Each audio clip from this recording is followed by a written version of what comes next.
Hey, welcome back to another video with the Mercedes. We are going to check to see if this has a blown head gasket by using a block tester. Then we're going to check the compression of each cylinder and finally clean the injectors with the diesel purge. On cold startups, the exhaust does blow out white smoke, which has me worried. Is it a blown head gasket or a cracked head? What could it be? Not only that, whenever I press on the gas and fully release, the motor stumbles and sometimes it dies. So it has me kind of concerned. This is the block tester I'll be using, and everything I use will be linked down below for your convenience. On a cold motor, you will insert this tube into the coolant filter neck, creating a nice secure seal. You will then add some blue magic liquid to squeeze this bulb while the car idles for around 30 minutes. You start this process when the motor is cold. You don't want to open up that radiator when it's hot because coolant will spew up and probably hurt you. So this process is always started with the motor cold. I went ahead and started the car and squeezed the bulb. If you have a blown head gasket, it will leak exhaust gases into your cooling system, and this test will detect those gases and turn this blue liquid yellow. So I've been doing that for about 30 minutes. And no crazy bubbles are coming up. One of the bubbles that are coming up seems to be due to the seal not being completely perfect whenever it moves around. I don't think it has a blown head gasket.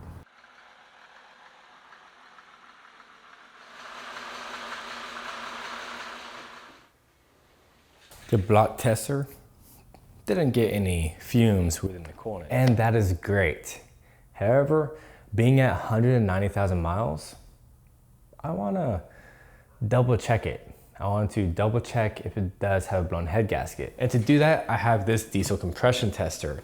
If you have a gas motor, you need the gas variant.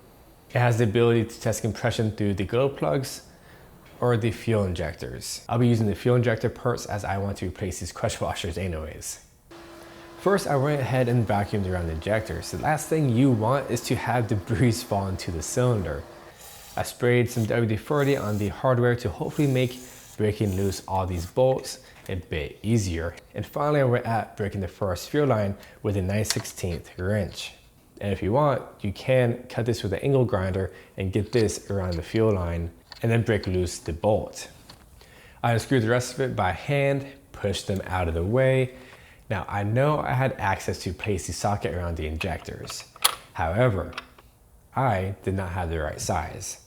And a quick Google search away, and I found that this should be the right size. Should. The next day, the part came in, and it did not fit. Just came from Autocraft, from AutoZone, and we got something that actually fits. Should have done that in the first place. This is a 27 millimeter.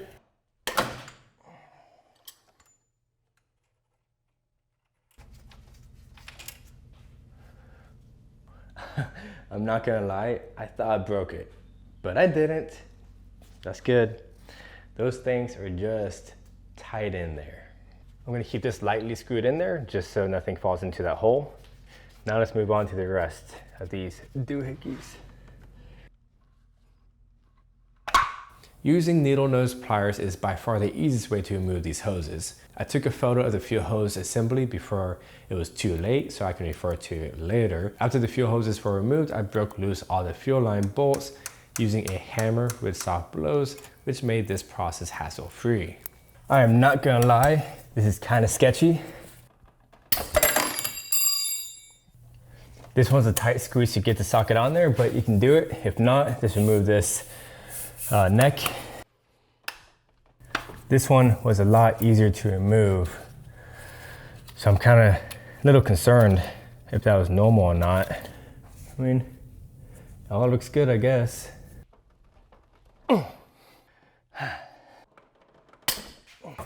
If you don't have a big boy breaker bar, anything longer than this, then this is going to be semi-difficult to do. So when you're pulling against your body, I'd rather pull, because if I'm pushing this way, my hand might slip, I might punch something, and I'd rather not punch something again.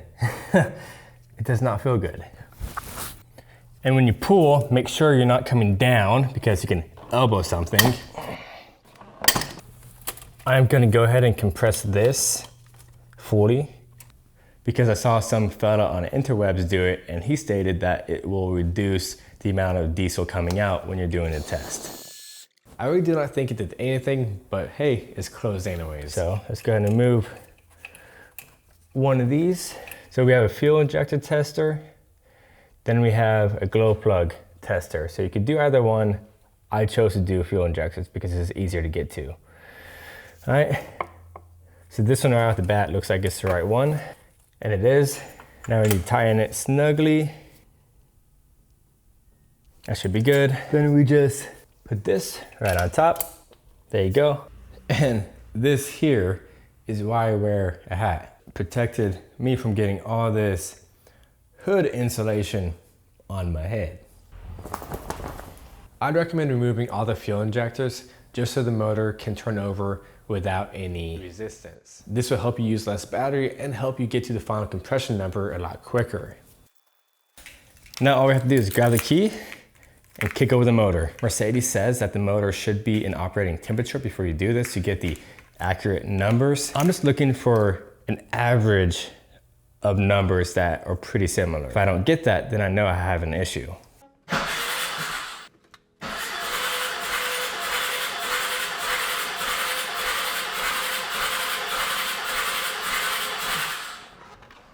That looks like it's pretty good compression. And this is spewing everywhere. 8, so 368 on cylinder 1.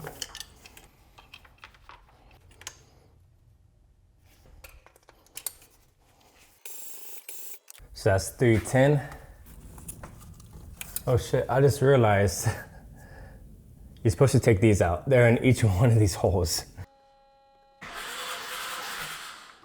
That can't be right. So it says 200.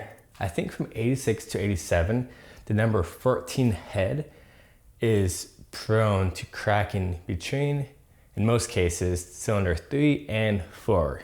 We come to the side of the motor and look right into there.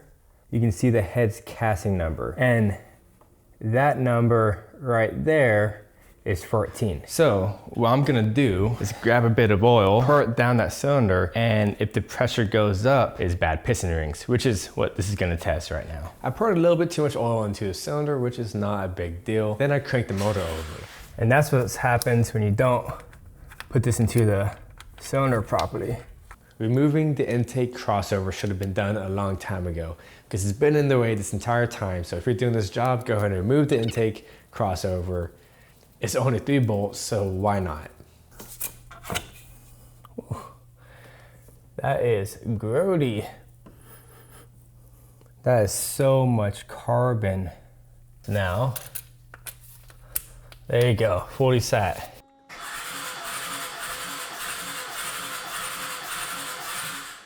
PSI is at right below 600, so that tells me that at least in cylinder 3, that is not cracked. That's good news, great news. Yeah, 210.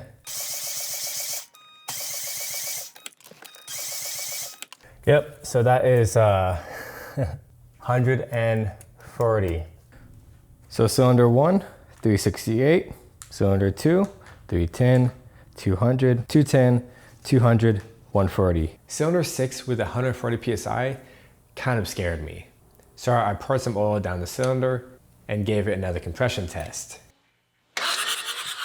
which resulted in 450 PSI, which means it's not the result of a cracked head. So we are going to soak the rings with acetone and automatic transmission fluid. It will seep into the rings and break up all that thick carbon deposits and hopefully reduce all the blow-by. I'm gonna pour all the automatic transmission fluid in here, then fill the bottle back up. We're gonna do a 50-50 ratio between the transmission fluid and the acetone.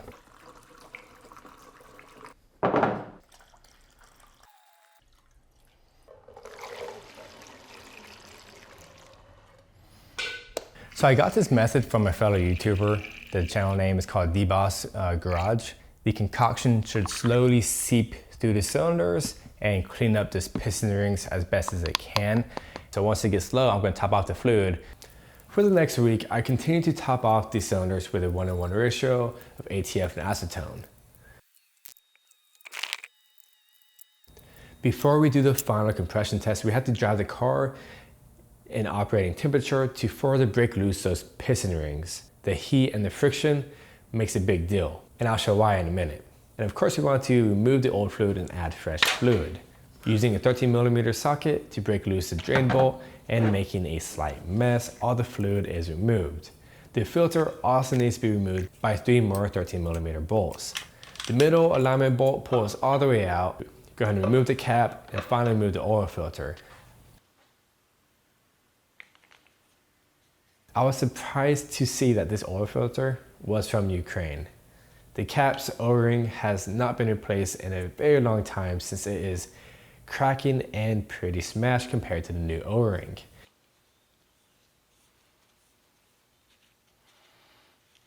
Taking a closer look at the alignment pin, these 2 O-rings are rock hard. So I went ahead and broke them off. The alignment bolt has a hole going all the way down the middle of it. You should be able to blow air through it, and if you can't, that means it is clogged due to the dirty old oil, like in my case. To clean it out, I soaked it in acetone, which quickly started to remove the clogged, thick, dirty oil. I spent some time probing the inside of the pin to break loose the oil and blowing out the old oil. After letting it sit for a while longer, I came back and blew out the rest of the oil.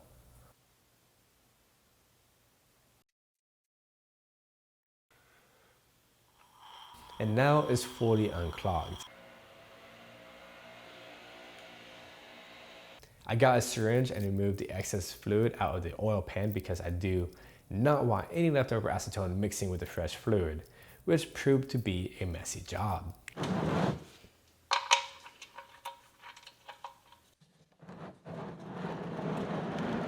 I added some fresh Rotella 15W40, which was recommended by the W124 forum gods, and poured some in the filter housing and the engine. The forum gods say it takes around 8.5 quarts. And of course, you want to check the dipstick periodically to make sure you're not under or overfilling it. I reinstalled the oil cap, then reinstalled the fuel injectors, which are torqued to spec. I did 7.2 Newton meters.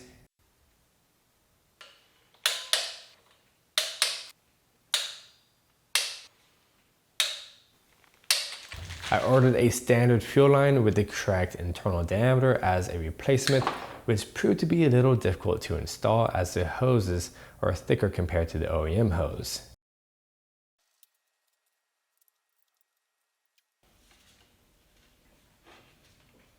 And finally, I took a quick mechanic shower. And we are good to go. Before you reinstall the injectors, go ahead and crank over the motor to remove all the excess fluid. After the quick test drive, I noticed 2 things. The car was blowing white smoke even while I was driving. And when I gassed it, a lot more smoke came out, which is new and did not happen before. And 2, the oil filter housing is leaking. And as you can see, Tara was not impressed. The proper way to tighten the housing is to go from the left bolt to the right bolt and slowly tighten it all the way down with the alignment bolt all the way in and kind of snug. Then finally, once these bolts are completely down, you can completely tighten the middle bolt, which is something I learned after the first time doing this. So learn from my mistakes so you don't do them yourself. We did a short test drive a few days ago, got up to operating temperature, didn't push it too hard. I just want to see where we are. What are the new compression numbers? Let's find out.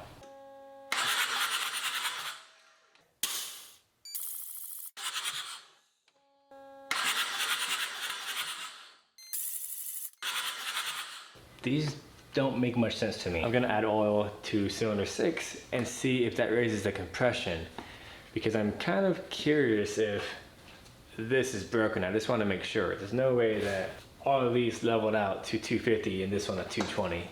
Maybe, but I don't fully buy it just yet. Okay, moment of truth, I guess.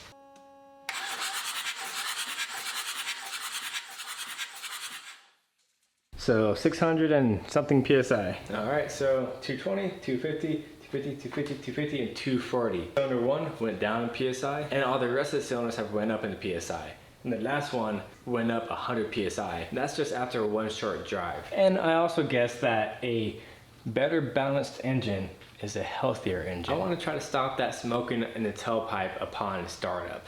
And that's what this is for. But before we do that, we need to reinstall all of this. And I've got new injector washers to replace these old ones. To do this diesel purge, we need to go right here. We need to block off the 2 upstream fuel lines because they will pour out diesel if we don't. It takes a Phillips.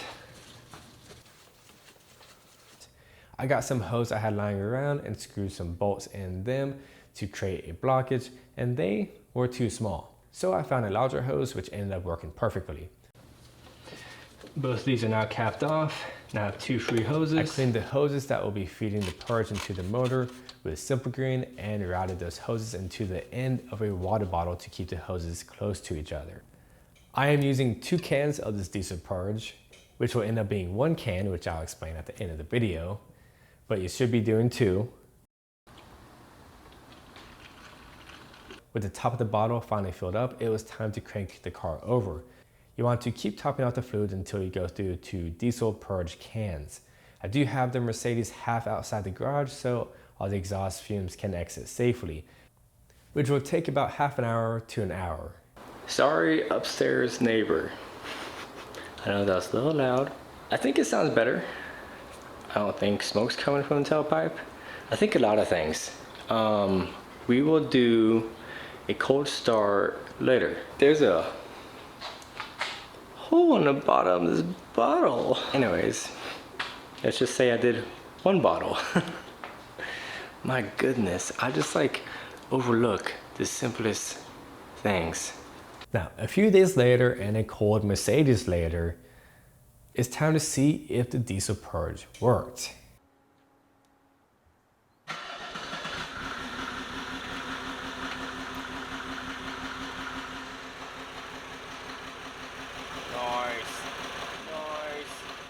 Some people think that when things get older, they should just be thrown away. And having a seemingly tired motor, which by the way, I've never worked on a diesel before this, so it was definitely intimidating tackling this project. And having rust on most of the fenders, the side skirt, and having dents on both the rear quarter panel and the door definitely makes you think that's not worth it. But me and my new friend both think it is. It'll take some elbow grease and a lot of time, but resurrecting a piece of history is a beautiful thing. I'm so ecstatic that this Mercedes does not have a blown head gasket, nor does it have a cracked head. I was pretty concerned. I went into this purchase thinking it might have a blown head gasket, as these number 14 hands are prone to cracking under the number 3 cylinder.